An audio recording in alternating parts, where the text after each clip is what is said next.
In 1943, there was a single battle that should have ended World War II. Not D-Day, not Stalingrad, but a clash so huge, so destructive, that after it, Germany never truly had a chance to win. This is the story of the Battle of Kursk, the fight that broke the backbone of Hitler's war machine. By early 1943, the war in Europe had already been raging for nearly 4 years. Germany controlled most of Western Europe. But in the east, things were starting to fall apart.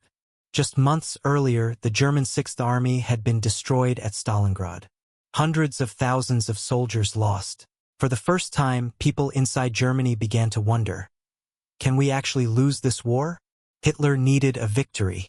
Not just any victory. A massive, crushing one that would restore German morale, prove the Wehrmacht was still dominant, and force the Soviet Union to negotiate.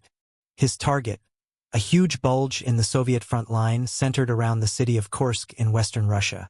The German plan was called Operation Citadel. The idea was simple but dangerous. Attack from the north and south at the same time, pinch off the Kursk salient, and trap hundreds of thousands of Soviet soldiers inside. To do this, Germany gathered some of its best forces. Nearly 900,000 men, around 2,700 tanks, including the new Tiger and Panther, and almost 2,000 aircraft. This was supposed to be Germany's comeback. A repeat of their old blitzkrieg victories. Fast, brutal, and decisive. But this time, the Soviets were ready. Soviet intelligence had learned about the German plan. They knew where the attack would come. And instead of rushing to counterattack, they did something smarter. They built a killing zone.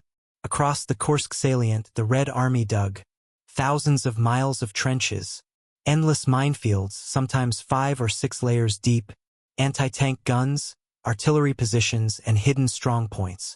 More than 1.3 million Soviet soldiers waited in these defenses, with over 3,600 tanks and nearly 3,000 aircraft.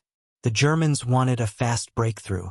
The Soviets wanted a slow, bloody grind, where every meter would cost the enemy blood and steel. On July 5, 1943, the German attack began. At first, the Germans made progress. Their new tanks punched through the first Soviet lines. Air battles raged overhead. Whole villages were turned into rubble.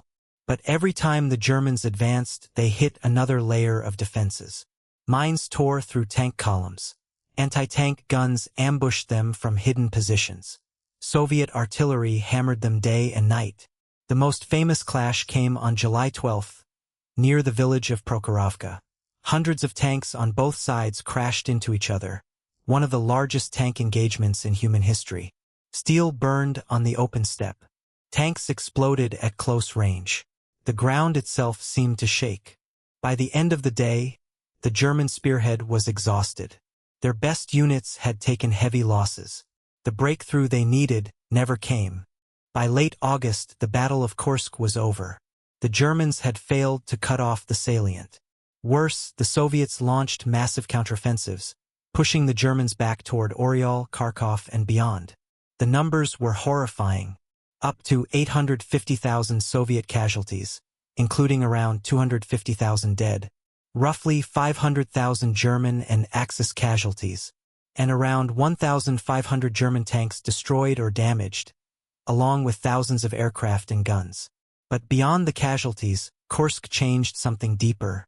The strategic initiative in the east passed to the Soviets and never went back. After Kursk, Germany was no longer trying to win the war in the east. They were trying to delay the inevitable.